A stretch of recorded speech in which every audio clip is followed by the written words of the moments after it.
Oh shoot, it's us right now.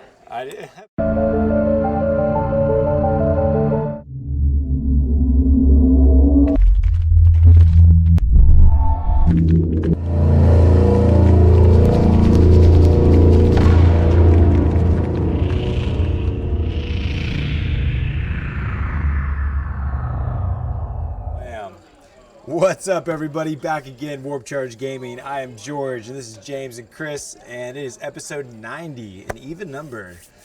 We have hit the big time, yeah, episode 90, and it is a very cool episode for us. We're all very excited about our second second major tournament for 40K, kicking off here just this weekend. Chris is coming down. We're partnered with Coastal Wargaming and the world-class group of people, and make amazing terrain. The whole tournament's going to be decked out, 32 tables done by Coastal Wargaming. And, you know, the whole thing's going to be streamed all weekend. I got all the packets printed out and everything. So that'll probably be a big part of what we talk about this episode, friends. We're going to talk about 40K meta, new ITC missions, and the tournament itself. We got all the lists uploaded by mandatory list submissions, things of that nature. And yeah, we'll kind of go from there. So I'm excited. Chris, are you excited? You're coming down. I'm excited just to see you.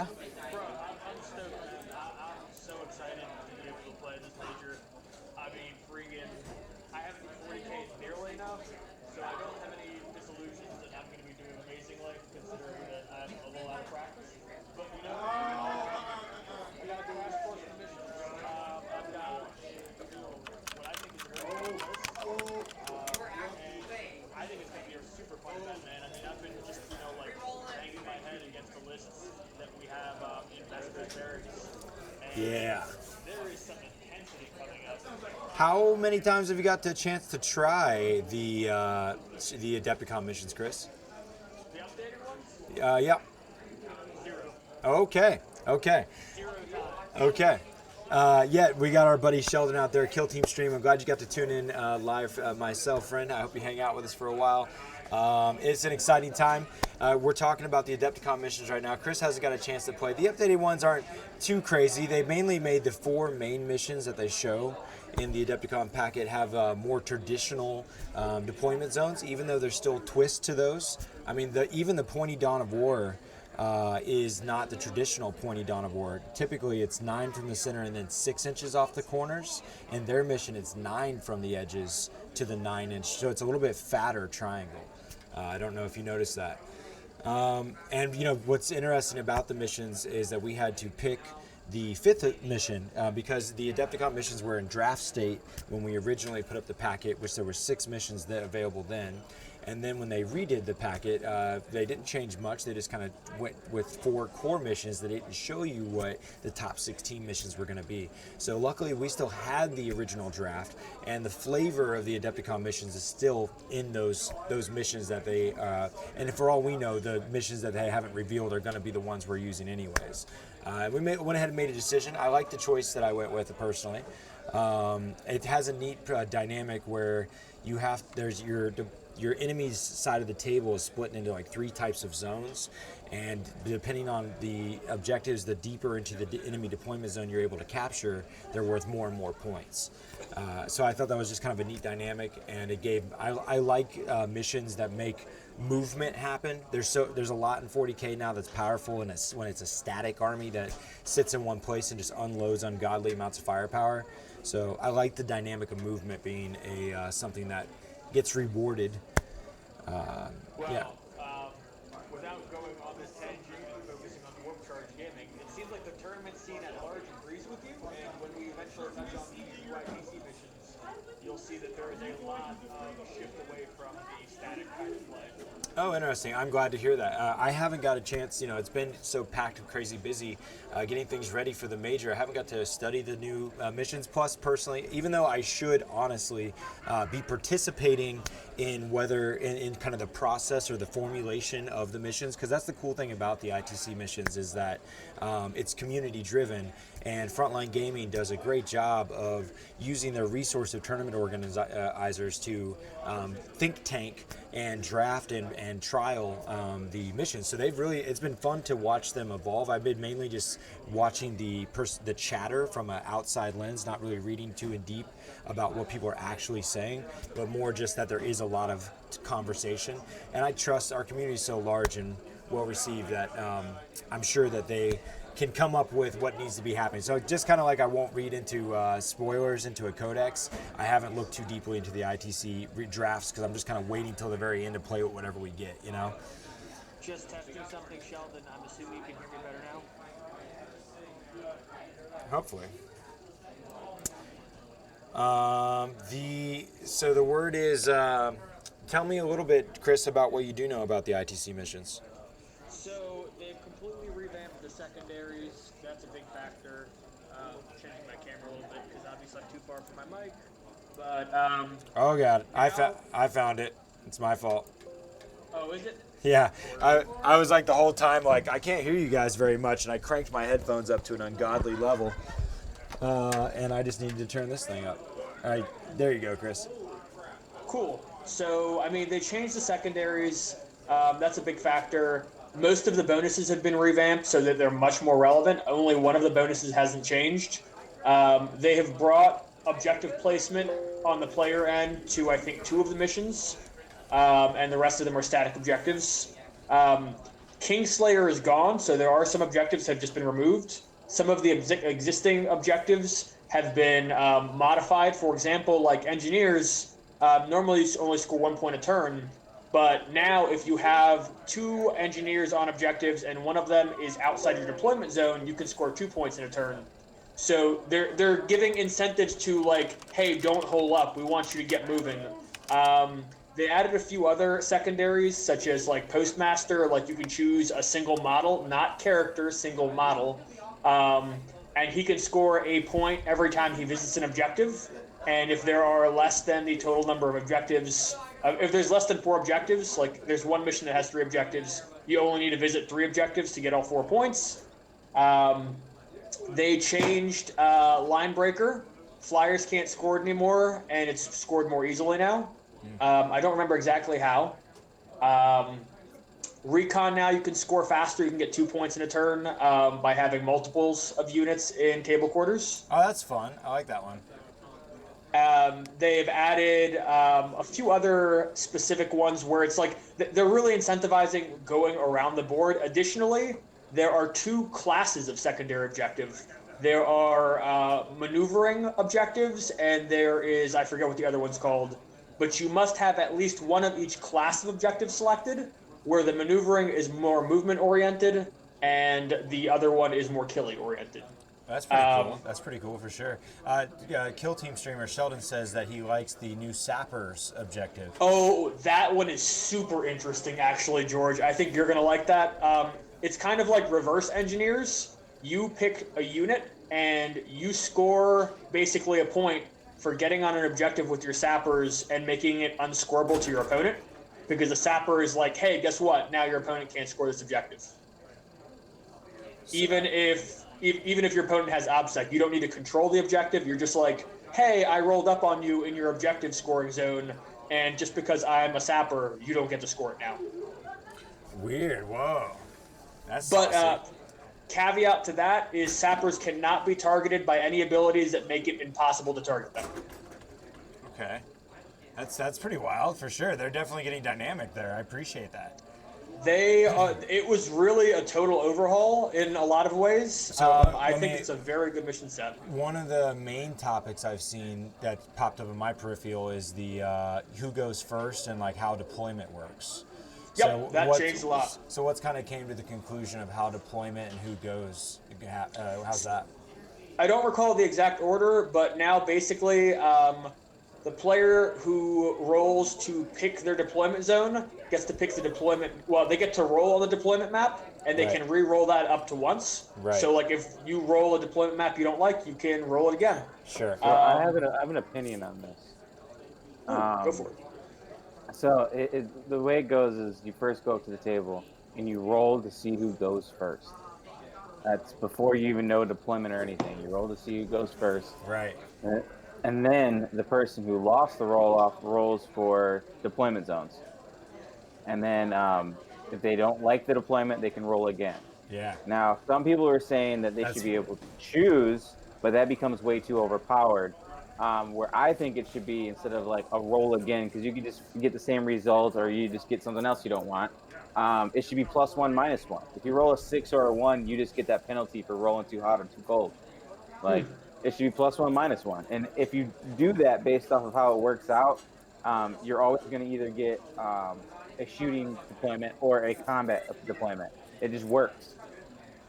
So I would rather it go that way personally, but I do like the outcome of like you see who goes first, and then there's no seize the initiative. It really changes the way you deploy. Like, I'm seeing mind-blowingly changes the way you deploy. a comment from Sheldon has caught my eye saying the claim here is that the new deployment rules give, and I use the word claim very specifically, is that it's giving White Scars a 70% win rate. I have not seen that in practice.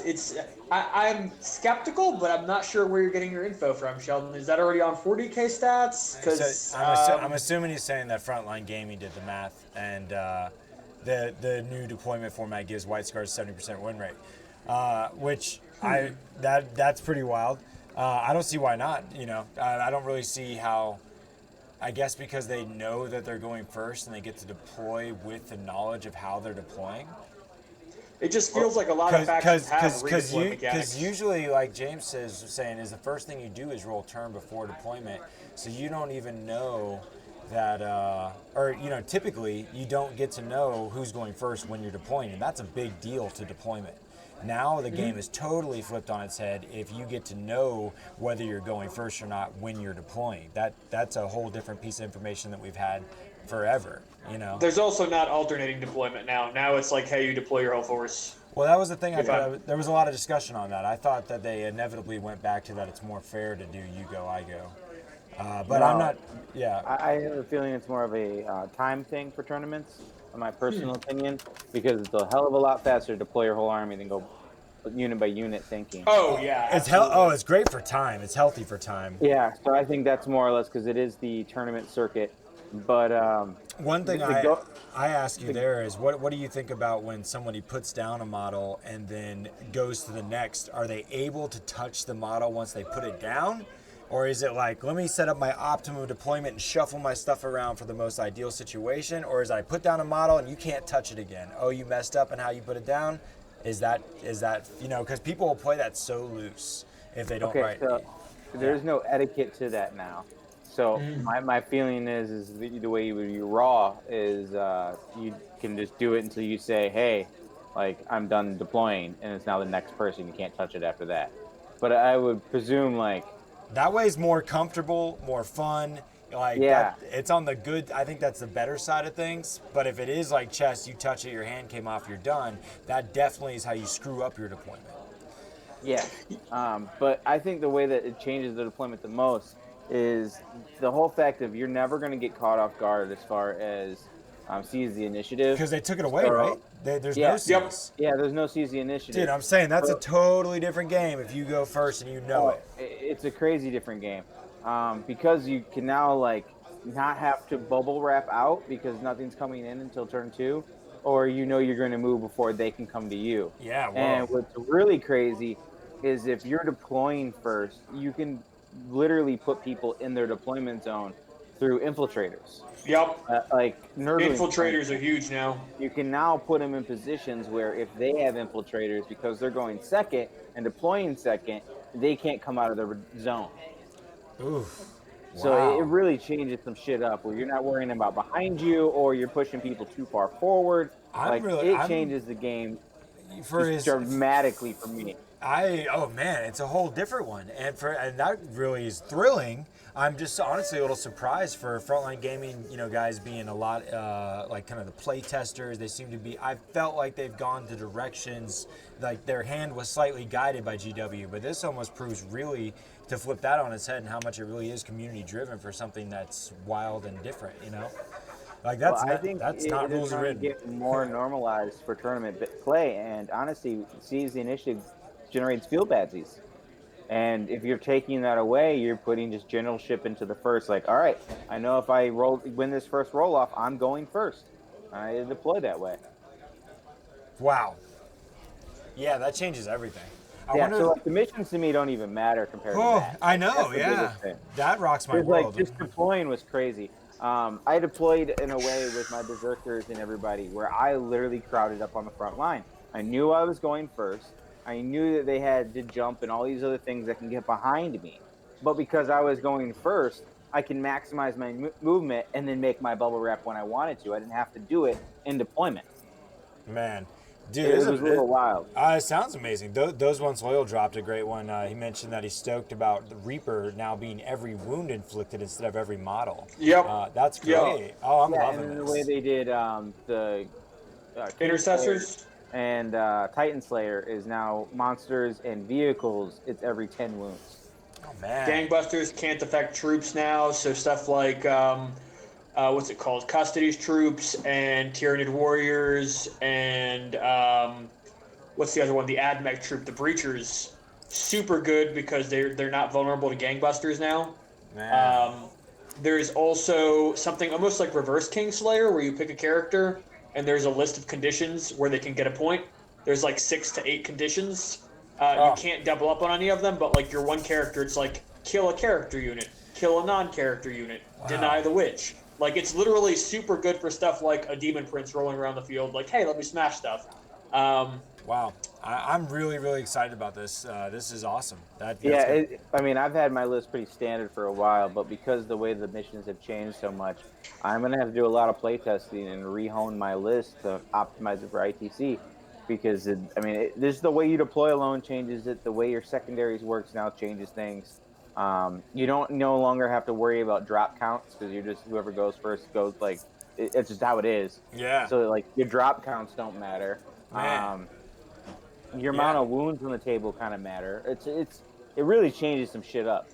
Oh man, I hadn't even considered that fact. Yeah, the drop count doesn't matter anymore because it's decided turns. Yeah, that's wild. Man, well, that's amazing. You got me thinking about some images I have loaded up here. One, this is something I'll be playing tomorrow, and man, I wish I was playing these ITC missions, but tomorrow's gonna be cool. And this is a army that I'm thinking about playing here soon, as in tomorrow against Juice, which is gonna be exciting. Stephen Forrest coming down, Team Battle Brothers. And he is going to be coming to the major, so we're going to play a streaming game tomorrow about 3:30, 4 o'clock, so tune in to catch that. And I'm going to have a lot of fun with that Iron Warrior style. But I was just imagining that, what made me think of this picture is imagine getting to put that down and knowing you're going first. It's so fun.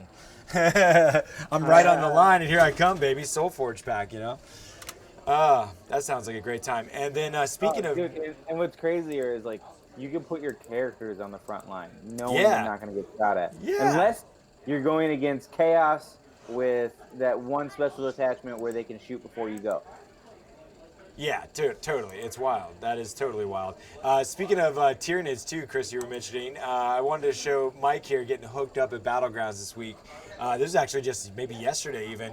It was super cool, man. I love Battlegrounds. It's amazing. The used opportunity that was in this case here with these painted Tyranids was awesome to see Mike get all situated.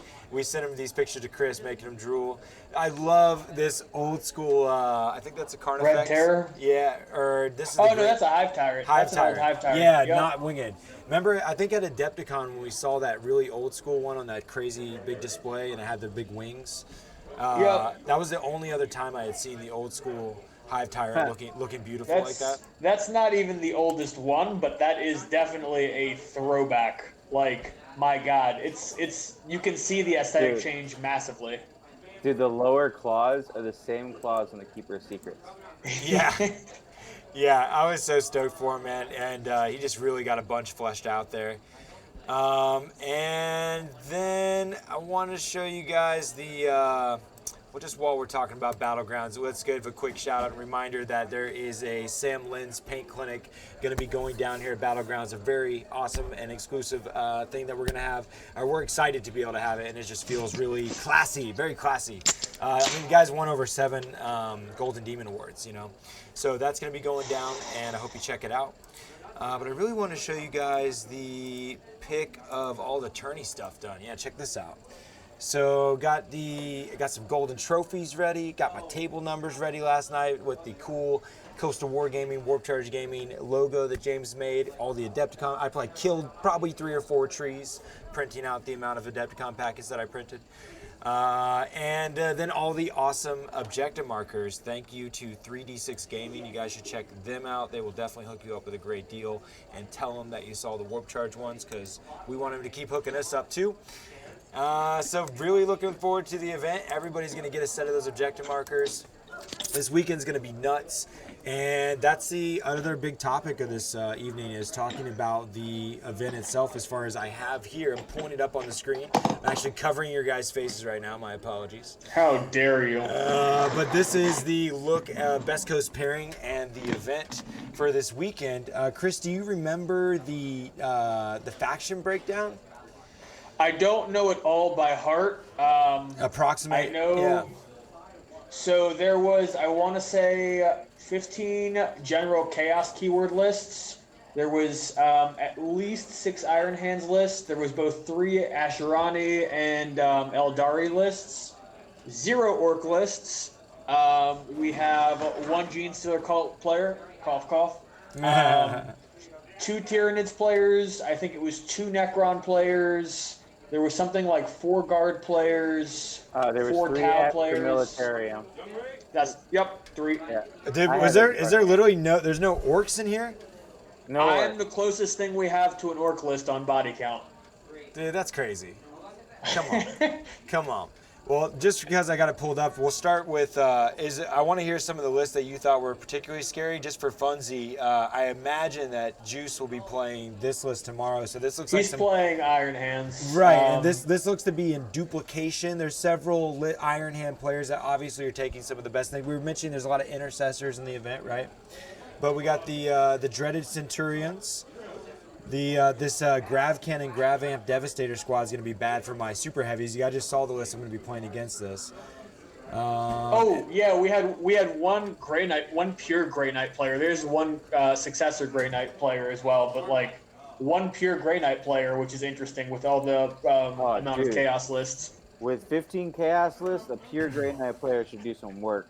Yeah, he might could get go that far, one. man. Yeah, I'm hoping he does well. Mike and I have been laughing about wanting to see him kick some ass, and I don't know if you guys have caught it, but I had Mike play my chaos list with 1,000 Suns and Magnus with the 3 discos, the Flawless Host. He played that versus Space Wolf list I came up with, and to try to counter it, and he just slaughtered it in 2 turns, man. And seeing Mike's face of getting to roll dice that he's like, oh my god, and it was so telling to 40K where he barely knew the army. Like I just put the cards in front of him. He's I'm just like, all right, this is what you do. And he's just like pushing the thing autopilot, and it freaking just wrecks. It's almost like Necrons are really bad. Oh, it's totally. Well, it's also just that the Space Wolves are really bad too, and that but like when you have 6 books of rules, it just rolls, man. Definitely. One guy made a comment of like watching Mike move around was like watching somebody like slam the buttons on an arcade. It's like you're playing Street Fighter at the arcade, and he's like button masher. Yeah, he doesn't really know how to play it, but he's just like and he starts crushing you. It's the best analogy ever. It was exactly what it felt like, dude. I got wrecked in 2 turns. But he's going to play that at the tournament where he was going to play Necrons. And I'm like, dude, don't play Necrons. Play this list, please, for the love of God. And he decided to play the 1,000 Suns list. And we were thinking about how funny it would be if first match he ends up against Grey Knights and just gets like oh no, obliterated. If it does happen, it is definitely a stream match. I'm like, Mike, get your ass on stream. You're playing the Grey Knight player now. I was going to say, I know Wingfield's list is the same we had on stream. Yeah, that didn't change up. It looks a little different. We got those once loyal out there. Let's look at his list. Maybe Mr. Ryan Zell. Maybe he'll tell us a little something. View list. Let's see. So we got And I think he's doing like a Raven Guard Death Watch situation. Black on black. Yeah. This is unrelated to his list, I believe. There are 3 units of infiltrators in the entire event across 2 lists. There are more intercessors than you can wave a stick at. There are more centurions, assault and the heavy kind, than you can wave a stick at. Oh boy. Did you? Was there a lot of Thunderfire cannons? There was quite a few. Definitely nowhere near as prolific as intercessors, which is just like the most prolific unit right now in the game. But there was, I want to say, at least 6 across the entirety of the list. Yeah. So far, I've been seeing a lot of them here. Scout, Centurions. Gonna be a lot of that. My God. There's more sticks than I can wave sticks at. Yeah. That's so many sticks. Wow. It's gonna be a good time. I didn't see any world eaters. It's so Oh, sad. whoa. He does it. He is one of the units that has infiltrators in there. He's like one of the 2 lists. Very nice. Then there's the new Tau sauce. One of the new things about Tau that we've been seeing is that they don't have to do the one commander per detachment anymore. Now in the new book, they can take up to 2 commanders per detachment. So we're now seeing 6 commander Tau list again. That's if you're Farsight, though, right? I believe. It is a Farsight Enclave. I'm pretty sure that's only Yeah. Farsight, which means you lose Ethereals, and Ethereals actually got a good stratagem in that book as well. Okay. And how are they going up to 6? You still have the limit of 3. Well, they got 2 profiles. They got the Cold Star. That's the one that hauls ass and moves really far. Oh, gotcha. Yeah, that's the badass one too. Yeah, that was when they first, before the rule of 3, that was Tau's like only sauce, was to run a bunch of those commanders. They were better than any suits or anything you could bring. There's some good stuff, man. I mean, now because they have the warlord trait replacement for the prototype weapons.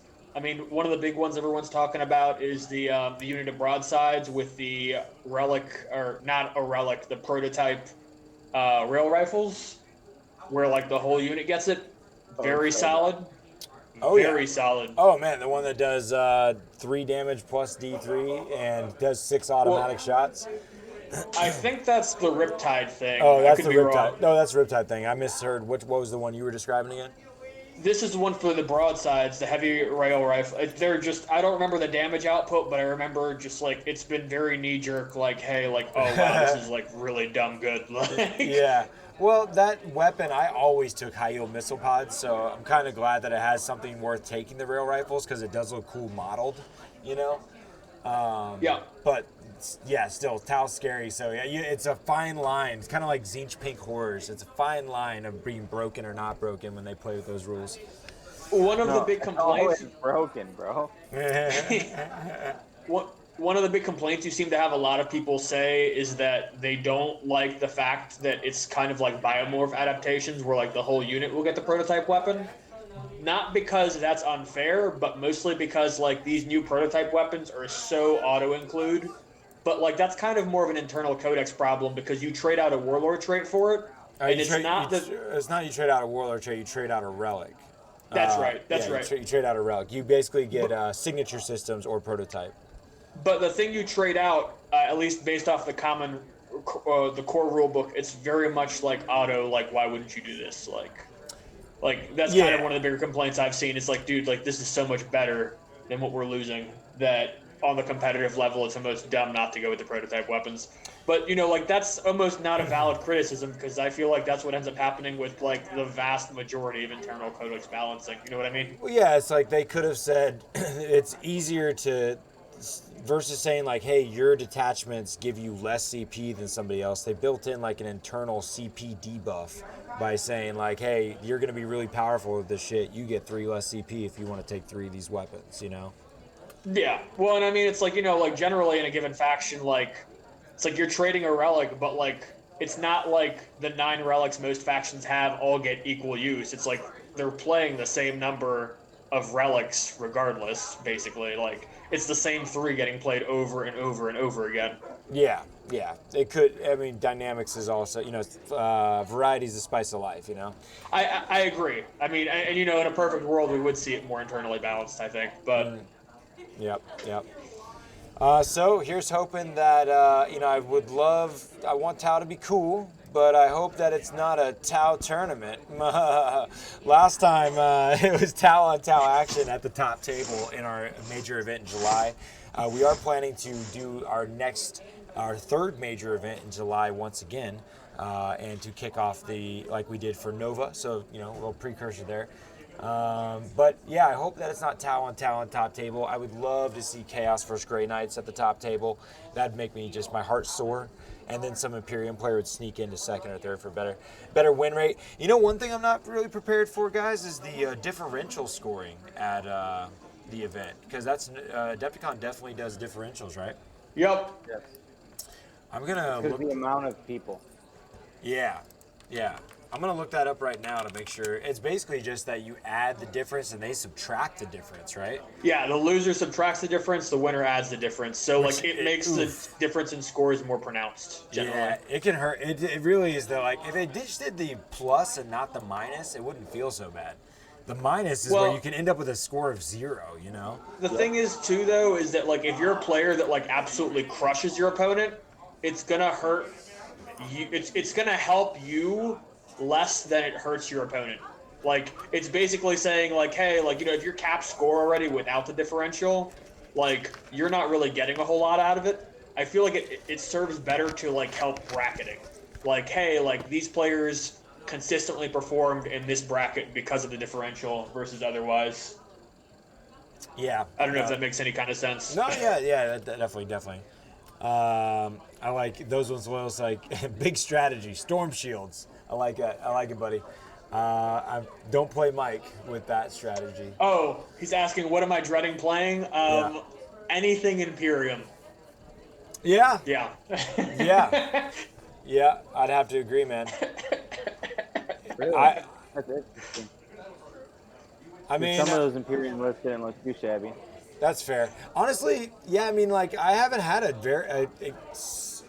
I've had some decent. Again, there's some pilot action when it comes to those Imperium lists. I've definitely played against some Iron Hands, some Ultramarines, and I was able to take it down. But at the same time, the worst beating I've had recently was Austin with his Possess Bomb. But that's not. I guess it's really not the. And there's a certain sort of enjoyment of getting to. There's extra excitement if you have the sense of challenge and you enjoy the taking down the Imperium. Then there's a little bit of excitement going against an Imperium player because that much sweeter.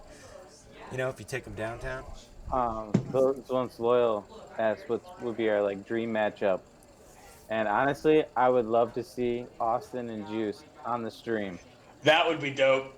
Round 1, that'd be amazing. Chaos, Round 5, bro. I don't care. Yeah, because that'd be Chaos versus Iron Hands. That'd be dope. Yeah. That would be dope as fuck. I would really enjoy friends having a gentleman's game under high stakes. it. Yeah. Woo! That would be good. Fun. Nice call. Good call. That would be awesome. I know I would definitely tune in for that one. I would want a special text message hey, you should tune in. If I'm not already watching. Roger. Yeah. That would be really cool. Hey, you never know how BCP's get. Well, they're going to be on the same team, so they'll never pair on game 1. Well, currently, Austin's team's not reported in there. So yeah, there's most people aren't. For whatever reason, when the people registered, they weren't able to put in their team names effectively. So that's why we didn't do early pairings, because we didn't have team names in there. So we're going to get that all set up. Dude, that would be so nasty if a week ahead of time everyone saw their fucking pairings. You would have event drops just because of that. Oh, yeah, you would. That would be too ruthless. People would literally just be getting in practice games against their first list. Oh, yeah, you play this list, I'll play that list. We'll just get games. Round 1, good. Yeah, that would be good. It makes way more, because I love the excitement I have at the event whenever you're paired into the next day, and that's different. Yeah, and it's totally different. And I was trying to think that it was going to be fine to do it day 1, but I quickly realized that the people don't have their teams in, and there's just be shenanigans. I won't know who's there, who's not there. I'm like, who's checked in? I says you checked in. Why are you? Wait, so Is Kevin Leonard still coming down, or is he Nah, not? he couldn't get off work. Damn it. Yep. That's tragic. Yeah, we've gone deep into the wait list. It's been a pretty powerful tool. I think we've gone now 15 people. Just had somebody drop just a minute ago, the coward. Coward. Wow. Shots fired. Pew pew. Yep, but it's okay. We have somebody I'm sure is very excited to come, and I'm happy to fulfill that slot. Hell, I mean, Chris is riding with a buddy that is hoping to get in at the door, so if you don't show, we should be okay. But damn, it's going to be a good time. And do we not have some amazing objectives to give to everybody? And just, man, it's going to be amazing. Tomorrow, all day I'm going to be setting up. Yeah, I know that.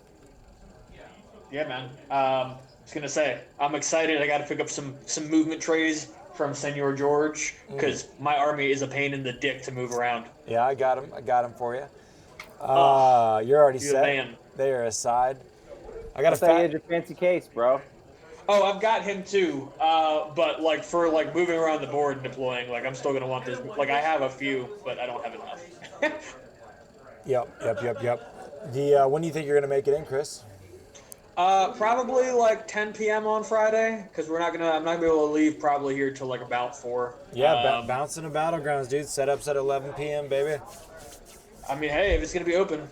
Yeah, it's gonna be open. I'm saying, literally, we're gonna start transforming the story at 11 o'clock. It'll probably only last an hour. There's gonna be a lot of hands, and no worries if that's what you're not feeling like. But if you do want to just pop right in, roll up and catch some hands. All right. Exactly. High fives and all that kind of stuff. Yeah, man. Really excited. That ITC stuff kind of blew my mind. That was pretty cool. Dude, it's really mind blowing right now. It gave the juice that's needed, and what's nice is they still don't finalize to the end of the month, so there still could be some more tweakage. Yeah, that's really fun and cool. We got some comments. We got all paint flow exception out there dropping like You've the got snowflakes. an Age of Sigmar question, George. Only George can answer. Question: if I field 3 units of 10 pink horrors, is it a good idea to have 60 blues painted and waiting, or am I overthinking stuff? Well, in Sigmar, you absolutely actually have to have the blues. That's, you know what? I never even thought about that till now, Mark, about how GW has set us up with the new Age of Sigmar rules to force you to buy the models, actually. You never did have to do that. I've had horror rules changed on me many a times from 7th to now, and this is a unique way that splitting has been because they make you pull the pink horrors first. So the only way that you're going to be able to get even to be able to pull your blues off is if you pull every single pink off. And at that point, you have to split every single one. You literally, before you can pull the pinks off the table, you have to put 2 blues down within an inch of the one that you're going to pull. So you can't even pull those pinks off, or you don't even get those splits if you don't have the models, every single one of them. Now, if I field 3 units of 10, do I need 60? They don't necessarily all go at once, but you will run out. I mean, yes, if you're going to play horrors, you got to dive in, bud. You at least want like 50, but 60 is probably the better number. Yeah. That's such a gross answer. You're disgusting, George. Yeah? Did I say something lewd? Yeah, you said that you have to have all the blues, bro. You gotta have them all. Oh, yeah. And then you gotta have all the brims. Don't forget those brims. Yeah, the brims aren't just as many of them. You can get around the brims. They don't force you because you can pull blues or brims, so you can old school style not have to drop all the money. But yeah, pretty sure you got to get all the blues. Mark's like, I love painting. Sarcasm. I feel that, man. I feel that. Hey, I actually do love painting, but yes, it can get daunting, especially if you have projects like in front of you that like you just want to hurry up to another thing. Dude, that's why once again I was so pumped for Mike to score an entire I don't know, few thousand points painted, man. There were so many hours that went into that army. It's such a shortcut. It's funny, man. I was talking to a new player today, and he was trying to spend $200. He's in here just like, I want to walk away with an army for 200. I'm like, dude, it's not gonna happen, unless. I'm so glad you kept that real. Fucking peasant. That is not going down. I was like, you can get a unit or two. I was like, we busted out. I was busting out. I was like, all right, let's get the rule book. I busted out. It's like, here, this is what a battalion is. That's right. You need 3 units of troops, 2 HQs, bare minimum, bro. And then you need 3 of these detachments per 2,000 points to be having your max benefit here. So that, if you went 3 battalions, that's fucking 3, 6, 9, fucking 15 units alone. Don't play Gene Stealer, Colt. And, you know, but, you know, what we got into, you know, I'm just such a proponent of used. I mean, one thing that's awesome about used gear is that you buy it for a used price, you can resell it for a used price, and you never really lose money. And you can even gain. Where when you buy it new, it's instantly devalued on the back end unless it gets, like, painted to a standard that is worth more money. So I've always been an opportunist buyer myself, especially trying to skip. Plus, time is valuable, and the whole, like, whether you're paying for commissions or building it, even just building it. You know, Chris is building it for somebody else right now. Like, it's such a process that it kills the ability to have fun. It locks you in with a time commitment that then makes you feel more invested. Yeah. You shut your damn mouth, George, because you just said it kills fun. Some people actually enjoy that. That's the part of the hobby they enjoy the most, George. You ever think about those people? My iPad went crazy. No. But yes. You selfish. Like, yeah, no, I feel you. Like, people enjoy that part, and that I don't want to detour them. That's why the first thing I asked them is, hey, do you want to paint this shit? Do you enjoy the building and modeling process? And I was like, then cool, go have fun doing that, you know? But personally, I like to skip all that shit and get into playing this game. And that's... And I know plenty of people that are also in that. And that's how I pay the bills. Sure. Mm-hmm. Sure. If you want to help skip the process of building and painting your models, James is for hire, and he is excellent. And I'm booked for this quarter. Yeah, he is booked up right man. now. That's okay. You can still ask him to do shit for you. Yeah, you can definitely put yourself on the list. Yeah, exactly. I just looked over and saw, I haven't even opened them yet, dude, but blam, right here in my hands, I got Warcry, Blades of Khorne, and Nurgle, Slaanesh, and Tzeentch are all inside of Warcry now. This is better than Kill Team now. I literally have individual factions, with just like Sigmar, unlike 40k, each Chaos God has its own rules. And so I can now play Nurgle, Tzeentch, Khorne, and Slaanesh, all with individual rules instead of Warcry. So I'm super pumped, and hopefully it's revitalized the game more so. Seraphon's in there now. Pretty much everybody's in. Did you just say revitalize the game when it's a brand new game? Well, I guess that it you know, from my perspective, you know, as far as here in the store, I want more excitement, more people playing it on a regular basis. Those once loyal just made me laugh very hard at your card packs. Yo, man, Ryan, go roll some 2s. Go roll some 2s. Ryan doesn't play Warcry because he's afraid. But Also on Paint Flow, man. Like, I'm running... Dude, he walked that Charizard. Oh! I'm opening right now, you son of a bitch. Oh, you guys just go reminder that there's an awesome bat rep where I played those once oil with Kroot and take down his Death Guard. Round 2, last Kill Team tournament. You son of a bitch. Actually, before that even happened, we even said, if you lose against this army, you deserve to lose. Damn. Love you, buddy. See you this weekend, bro. All right, dude. So I'm super excited. They're not Yu-Gi-Oh cards, you asshole. I get to use Bloodletters, dude. It's true, dude. Juggernaut's in Warcry. I get to use Flesh Hounds and Juggernauts and fucking Bloodletters in a Warcry team. That is pimp as shit. I'm stoked. Dude. What about Soul Grinders? Nah, we're not that big. But dude, I get to roll Blood Crushers. Oh, it's my dream come true. Okay, that's amazing. Now I'm gonna open the Nurgle pack, man. This is awesome.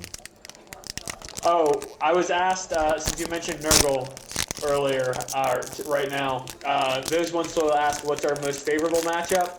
Definitely Nurgle for me at this major, which is not in high attendance. Nurgle, huh? Dude. Plague drones, baby. Plague drones and Nurglings. This is gonna be hot. The hotness. Nerglings, bro. I'd run all Nerglings. You can. This is gonna be delicious. Nerglings for life. Oh, I'm Oh super my pumped. god. Man. Life just got good. That's why I want that game to be just like super pumped. Like I'll play that over Kill Team any day right now, just because Blood Crushers, baby. If they put Thunderwolves in Kill Team, you'd bring me back. Give me some Flesh Hounds in Kill Team.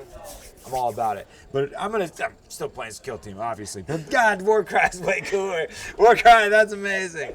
Come on, you know what I'm talking about, right?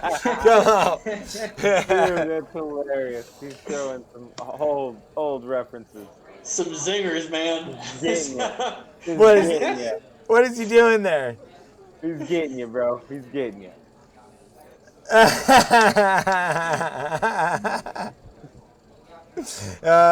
These man. Okay, I'm touching all your dice, Ryan. As soon as you get to the tournament, dude, I'm gonna put my ball sack on your dice sack. You know what I'm saying? Like, dude. Hey, if you're rolling ones, you might get to re-roll them. I love that guy though. I'm rooting for you, Ryan. Good luck, buddy. I am He's gonna touch rooting you. that you go up against Mike and you just get mortal wounded to death. Oh, that would be bad.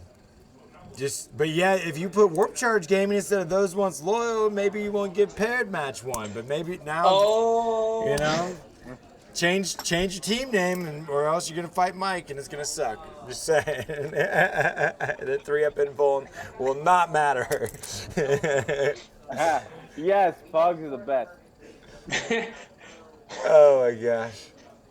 Somewhere in the ocean, there's like 10 billion pogs now. Dude, no, man. Wow. All those cats that died from eating them.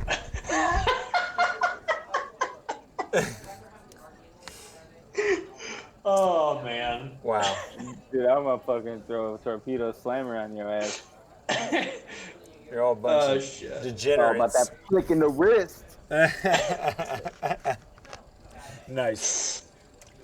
Okay. Those ones, well, you Bring went it ham. back. You derailed Bring me. it back, bro. And bring it back. All right, I got a little excited. Warcry kind of freaked me out a little bit. That was amazing. You got to see my first impressions right there of what it's like to get demons in Warcry. I freaked out, okay? Yeah, so things are cool. I played a couple games of Infinity. Yeah, that was fun. You guys interested in that, huh? I'll come back later. So George, Yeah. how do we watch the Infinity Challenge on Warp Charge Gaming again for our viewers? Because I was working on a project and wanted to put on the game, but Well, I didn't want to work very hard at it. Well, thanks for asking, Chris. I appreciate that. What's going on with the Infinity Channel is it is kind of hard to find right now. And my buddy was like, hey, you know, we did get a little bit more views when it was on our channel directly. But I was worried that it was interfering with what people want or expect to see on the channel. So now we have a secondary channel. Warp Charge Gaming presents Infinity Battle Reports. And it doesn't come up very well on a search term or anything. So you'll have to find it and subscribe. If you dig around, that's our backdrop of our bat reps. But you can always catch them anyways on Facebook and Twitch. Like if you're following us on Twitch or you like us on Facebook, you're going to see that we're live. Because we still do that on the Warp Charge platforms. We just don't put it on our Warp Charge YouTube. So now there's a nice, clean YouTube channel that's nothing but Infinity. And I like how clean it is. I really should make how to play Infinity videos. Thank you for that. Those ones well. And, you know, honestly, I was just thinking, I wrote a spreadsheet last night.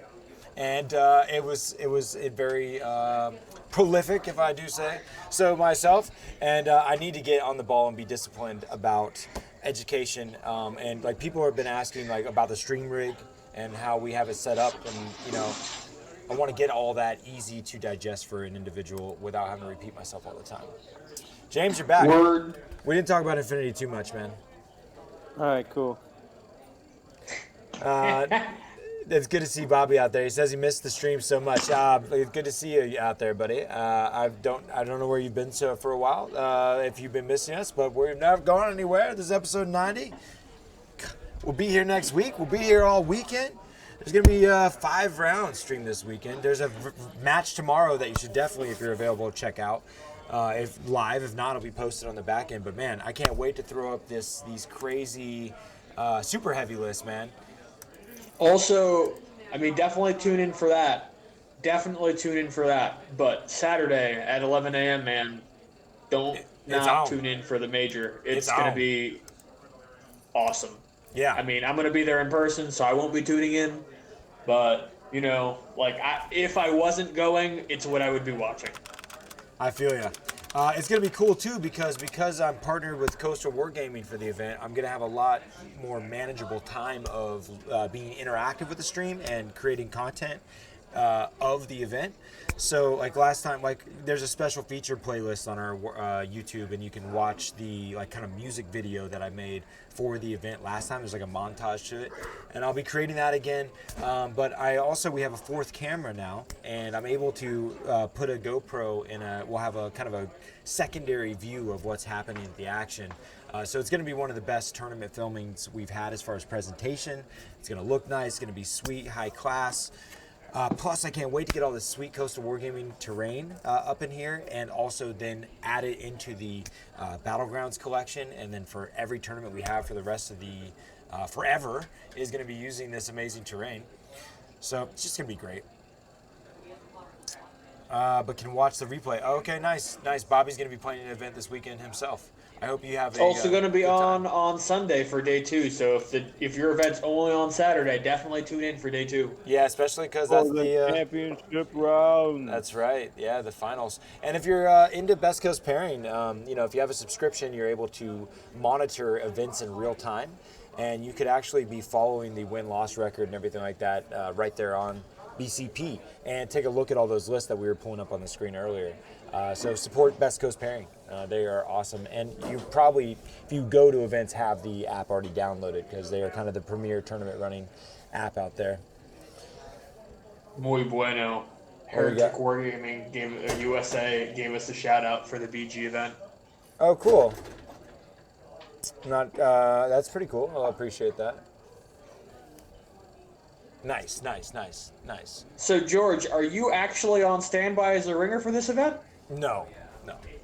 There will not be buys. The only reason, like, we're going to fill out the event. The only reason we have people not have a buy round is if we have like cowards that bail. Effing cowards. Yeah, it depends on how cowardly people are. And if they're real cowardly, they better make their friend go too. I mean, I totally have no problem with people dropping into day 2, like respect if that's what you got to do, but you should definitely play the first 3 rounds, right? Well, we keep a high incentive, Chris. I don't know if you knew this, but every round we're giving away $100, dude. I mean, come on. Like, if you're just hanging out, you could win $100. Yeah, that's incredible. I know. Jeez, it's amazing. Also, we got a question. Where is Battlegrounds? It's in Midlothian, Virginia, in USA. It's definitely the place to be. They're rocking something like 3,200 square feet of shop front, the biggest strip mall store on the East Coast, I think, outside of like Kmart style venues. They are very, very nice. Big spot. Yeah, there's a few game stores arguably that are comparable. But as far as in the States, there's not a lot of local game stores that are rocking this kind of space. We're looking in the like 50 or less club, I think. I could be wrong. For Funzy, man, right now, I did a pretty badass walkthrough video. It's not going to be near as cool without the music, even though it probably will play the music for them. You guys just won't hear it. Let me show them the walkthrough video of the store while we're hanging out. I love that video. It's a great video. I like it all like to the music and shit. Here we go. Let's see if it'll play for our friends at home. I'll just turn up my volume on my TV.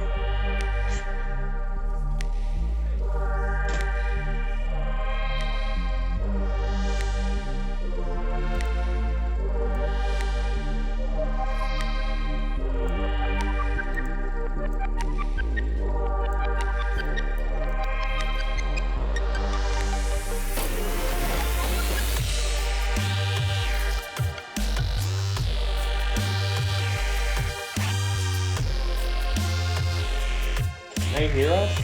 Yeah, they can hear us and the beats.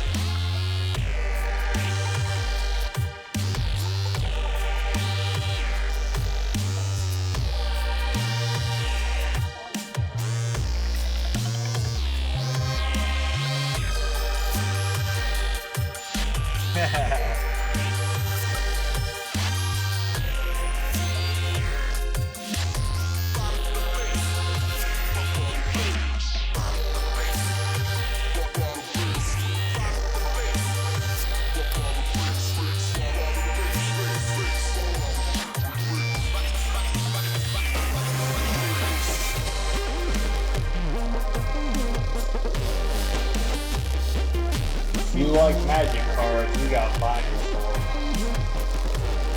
them. Also, there are more than a handful of big screen TVs which have been upgraded since this video. We have a killer sound system, a killer used stock inventory, all kinds of third-party stuff like super weapon stuff in terms of basic materials, an infinity gauntlet apparently. That was on that shelf there a moment ago. All kinds of I can't. All right, that was a good time. Yeah, so that video is longer than I remember. The reason that video was created was for... Oh my god. Oh, man, on the fly, good times. Let's see if I can fix this whole thing. Fucking Chris. He will fuck you. He will, but Yeah. So, look, that was made for WPM premium status, something we were trying to achieve here. It's a Wizards of the Coast thing. So that was just like a crazy video. But the fun thing that I'm going to show on mute and just kind of talk over here is just to show you what that looks like transformed with the tables here, in case you haven't seen the other video. dude, you video guy. Right? All right. You're a video guy. So You are bailing, bro. We're losing viewers left and right because you're. this is just the close of the show, man. They can just go watch those videos on their own, dude. They'd be like, dude, I'm watching one of these videos on my own, man. You're right. You're right. Yeah, this is I'm not even showing it well now either. Dude, you're just failing. I'm just failing. What's the point? Nah, here's a look at the store whenever there's tables all throughout it. There's some of that awesome Coastal Wargaming terrain right there. Just as a further selling point, a lot of that Coastal Wargaming terrain is the same terrain they got used on, like, what, 40 tables at Nova? They have literally provided some of their terrain for some of the big events. Good stuff. Oh, yeah, no, the same terrain at Nova. Yeah, they're doing all kinds of cleanup. There's been some updates, too. There's going to be new stuff for those that have came before, so... Yeah, Sheldon. Sheldon's cool. Oh, yeah. No, our homies are hanging, dude. They want to see this. So, yeah, you can see now all those Magic tables that were there are now transformed into 40K tables. There's 32 tables we put in the store. If we did a traditional setup like what you see at Adepticon or Nova and had all the tables butt to butt, then we could actually fit a whole bunch more tables. This part was funny. This is when Eddie in the blue shirt here had his brother and his friends come to the tournament, were cheering and shit. They were just like, they grabbed like these random signs. There's Shane Watts will be coming again. Just grabbed random signs, just started like, Eddie, Eddie. He created this big scene around him while he's trying to play 40K. There's Connor, gonna be Eldradi, rocking his Warp Charge shirt. But yeah, this was last time in July. I can't wait to kick it off again. Look at this crappy. Look at the old green screen. We didn't have the shelves. Everything's updated now. There's Kevin. James was there. It was a good time. Yeah, you guys go watch this shit. It's going to be awesome. The store's huge. That's what we were kind of getting at here. We're going to do it right. It's going to be amazing. All right. So we've talked a lot about everything. And He did say butt to butt. yeah. I did that just for you, Sheldon. Oh, man. All right, so this is what we look like, and it's time for the show to probably come to an end. So is there anything that we wanted to say before we went? Obviously, there's a lot of cool things happening. ITC missions are cool, man. Yeah. Oh, man. Just wondering, and I think we may have like topically covered this before, but now that we have all the lists in, do we have any... I mean, we don't have to do top 8, but like at least some top 4 predictions on who is winning this thing. Oh, I only have hopes and dreams, dude. I don't want to say anything real. I'm going top 1 is going to be Grey Knights player. That's who I'm rooting for the most. I could see them landing in top 4. I wouldn't shock me. I could too. All right, I'm gonna say it here. Cal wins. Tau wins. I'm scared that happens. I'm scared that happens. I just really hope if they do win, dude, that it's not because of something that gets FAQ'd after the fact, because the book dropped on the final day of the release date. I don't think there's a lot that was super ambiguous in terms of that. I mean, I'm saying that obviously as someone who, is generally pretty supporting of the permissive rule set, but I don't know. I think this latest Psychic Awakening book, aside from the fact that it didn't have Shadow Sun's cost in the book originally, is already pretty complete. And that being said, I think we're going to see, giving a top 8 prediction for me, I'm thinking we're going to see 2 Tau players, 4 Iron Hands players, and I could see 2 other people sneaking in. Maybe an Astra Militarum, maybe a Possessed Bomb. Makes me so sad. I'm expecting personally for the Adeptus Astartes list to outperform the Iron Hands list. I'm thinking that the people that made their own special blend of successor chapter this, that, Raven Guard, blah de blah, is going to do better than straight up Iron Hands. Because Raven Guard Iron Hands successors are nutty. Yeah. The Raptors. What is it? The character. What's his name? Isaiah something or another or whatever. I don't know what his name is.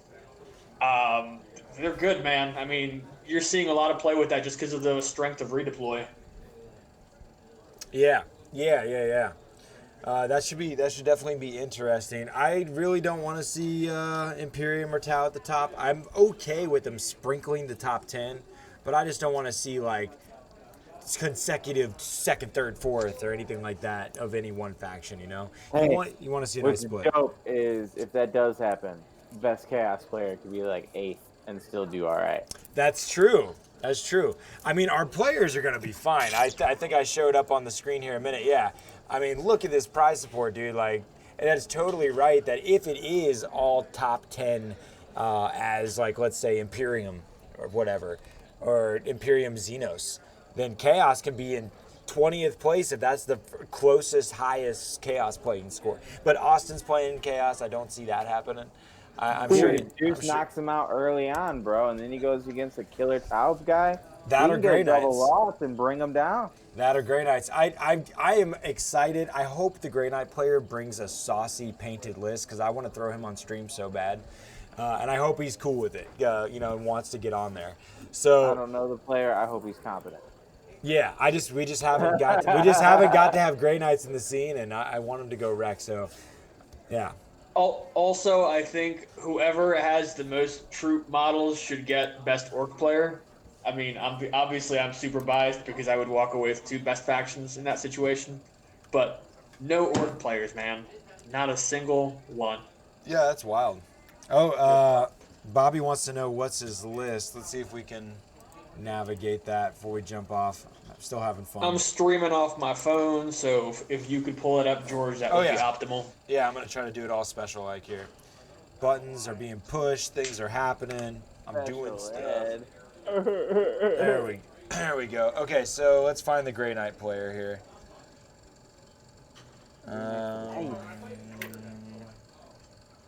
Chaos, Adeptus.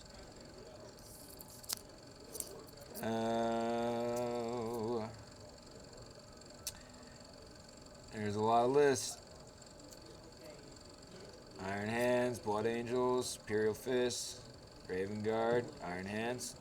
Oh my god, there they are. View. Oh, it's Shane Watts. Oh, Shane's totally competent, dude. Shane's gonna wreck face. He got he almost Shane won Nova. good. Oh, he's gonna wreck. Oh, I bet this list is gonna be saucy. So we got the HQ Grandmaster Voldus, the Lord Caldor Drago, triple Strike squads, yep, Paladin squads. Yep. Paladins, yep. It looks like very troop heavy. It's heavy, super heavy troop heavy. Yeah, he's rocking a buttload of just resilience here. Oh, Terminators, yeah. It can put out some hella mortal wounds, man. Yeah, Sheldon. Shane's coming with the Grey Knights. It was a last-minute decision. I think he was going to run Maybe it was. I think it was Gene Stealer Colt. He hit me up. He's like, dude, just give me like 24 hours to see if my buddy's gonna give me these Grey Knights or not. And then he's like, yep, playing Grey Knights. So He hopped the Gene Stealer cult ship. Now I want him to do badly.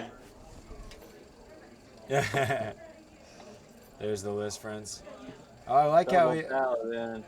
do you see how Best Coast puts the in the backdrop of the list our flyer, James? It's super sick to see the Coastal Wargaming Warp Charge right there. Shane was, if I'm not mistaken, the last time we had the major, the one running the biker Gene Stealer cult list. That's right. Yep. That's right. It was very pretty army, and he's definitely a competent player, no questions. Oh yeah, man. I played the man. Oh yeah, he's solid. It's gonna be good. So yeah, he'll definitely get on stream then. I don't know if it's gonna be painted well or not. He's a man of many different armies, so there's a likely it's in a state of in between. Who knows? But we'll see what we get. I'll definitely throw him on this stream just for being a tactician that he is. It's gonna be a good fight. Good fight. Shane's number 2 in kill team in ITC right now. Okay, so we got a good contender here. We got a good contender. He might take it all, my friends. Might take it all. My God. Or he might not. Or not. I definitely, I love Austin's list. I love the chaos, the possess bomb. I'm all for chaos, so I definitely have a big root for him as well. There's Captain Andrew out there. He says all packed and ready to go tomorrow, man. Thank you so much. Can't wait to see you. It's gonna be amazing. Tomorrow's gonna be a lot of fun, and this whole weekend. But that's it for tonight. There's plenty of streams for you guys to catch over the next few days and forever on. I appreciate seeing everybody out there. It was cool to see you, Bobby. I'm glad you're playing again after Imperial Fist. Sheldon, Paintflow, those ones loyal. I'll touch all your dice. Mark, everybody, man. Chicken bone. Yeah, chicken bone. We don't see it, but we're Tau Dark. Keep taking Ice fun seriously. Wolf. Yeah, Ice Wolf. We'll catch you. Shouting out the ones that know, watching on the back end. Yeah, that's right. That's right. Keep taking fun seriously, guys. Peace.